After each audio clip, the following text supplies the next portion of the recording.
Good day po, teachers! Welcome back po dito sa Learning Pal kung saan po tayo nag-share ng latest DepEd news and updates and free learning resources. So ito nga po, teachers, no? Meron pong nilabas na frequently asked questions and orientation materials on the interim guidelines for the PMES of teachers. So alam po natin na ang PMES ay yung Performance Management and Evaluation System na gagamitin po ngayong year para po sa classroom observation at ating rating po, no? So, meron na po gusto po ditong i-share. So, some questions po here ay alam na po natin, like ano po yung purpose ng guidelines na to, kailan po ang timeline. So, ito po ay implemented ngayong 4th quarter, school year 2024-2025, ilan pong class observations. So, ngayon po gusto ko pong mag-focus dito po sa clarification number 6 on how will I be rated in Objective 8 and Objective 9 if I do not have learners with disabilities, giftedness, and talents. And for Objective 8 and learners in difficult circumstances. Okay po? So, nakalagay po rito na for classes and schools with no learners with disabilities, giftedness, and talents on Objective 8, and learners in difficult circumstances on Objective 9, teachers, ito po, clear po to, teachers, no? Ano lang po, no, let me emphasize po, no, teachers shall integrate into the lesson plan for the classroom observation teaching strategies that could possibly address and respond to the learning needs of these types of learners. The integration of teaching strategies in the lesson plan must be highlighted and annotated.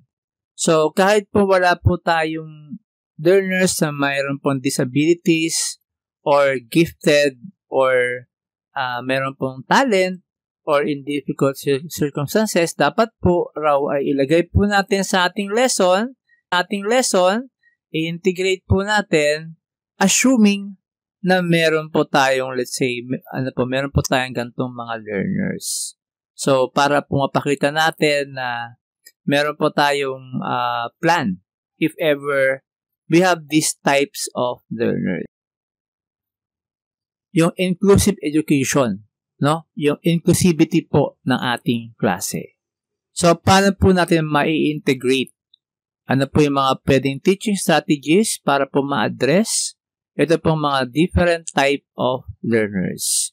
So, meron po ako rito hinandang presentation para po mapakita kung paano po natin siya ma-integrate. So, how to integrate in your lesson learners with disabilities, giftedness, and talents, and also learners in difficult circumstances. So here are the specific examples on how to integrate teaching strategies that address learners with disabilities, giftedness, and talents, and learners in difficult circumstances within our lesson.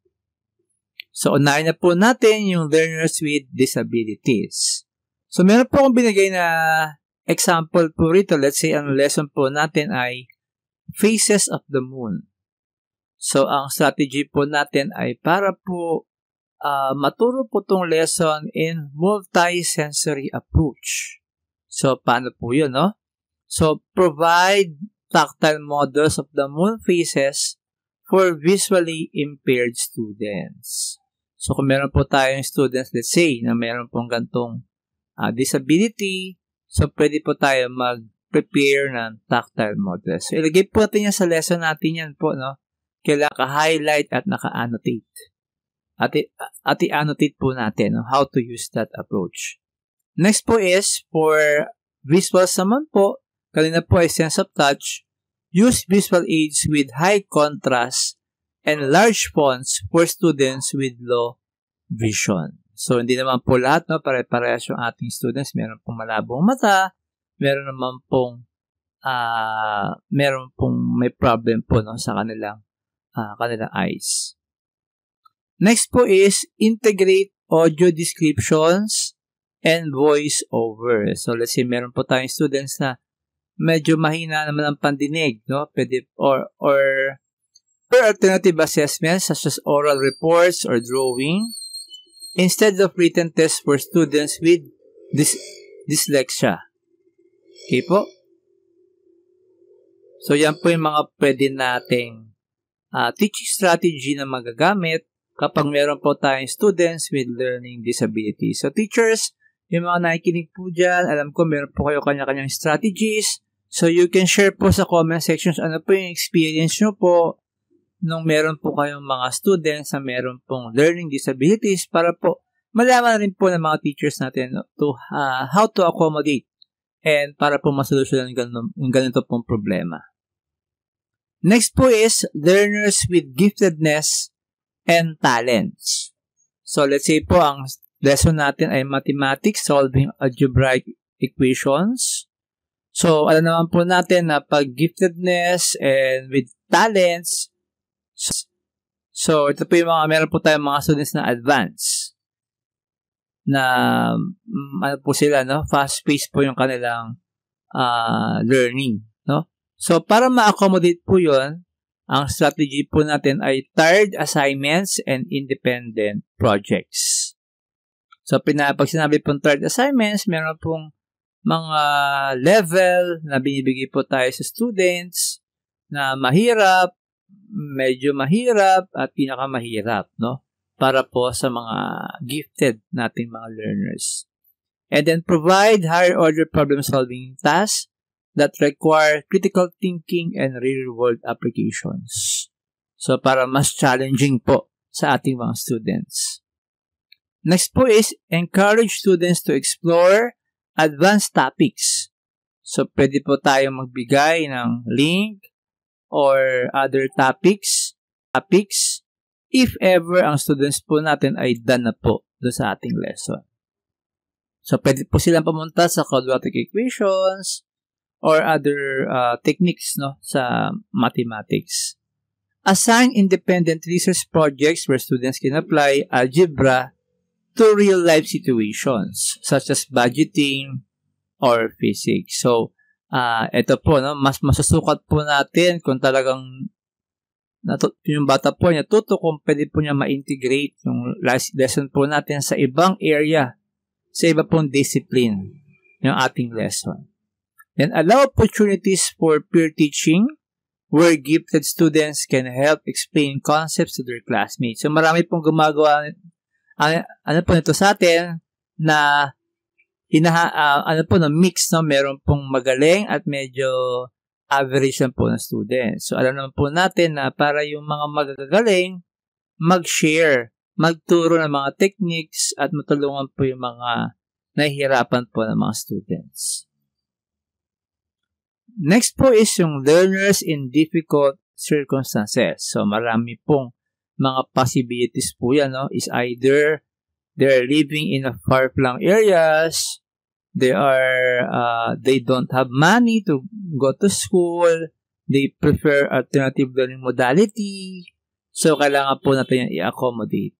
So, ang strategy po natin ay flexible learning and social emotional support. So, pwede po nang gawin ay allow students to write about their personal experiences, emphasizing expression over grammar to encourage participation. Okay po. So, let's say, may mga students po tayo na may mga phobia or fear dun po sa ating lesson. Then, provide alternative submissions, options such as audio recordings or drawings, for students without access to a computer or paper. Conduct small group discussions to create a supportive and non-judgmental environment. Use trauma-informed teaching, ensuring that prompts are sensitive to students who may have experienced hardships. So, kung meron po tayong case na yung students po is, let's say, may pinagdadaanan po, no? May mental health problem, or meron po silang past experiences, na meron po silang na-encounter na ibang problem. So, kailangan po natin yung i-accommodate at maghanap po tayo ng way how to help them, no? Doon po papasok yung social, emotional health po natin or support.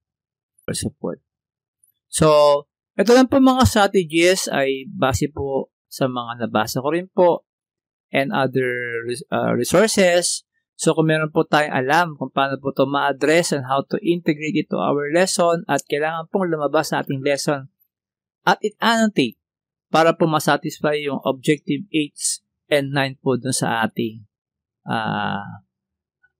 yung ating pong PMMS po, no? At para makakuha po tayo ng mataas na rating. So, ang importante po ay mapakita natin yung inclusivity ng ating classroom. So, if you have any questions, if you have clarifications, if you want to have a copy of this presentation, just leave a comment lang po sa ating comment section and I will accommodate po kung ano po yung mga tanong po natin dyan. So, please subscribe po and hit that notification bell para updated po tayo pag meron po tayong mga masashare na new information and knowledge na makakatulong po sa atin and for more learning materials. Yun lang po at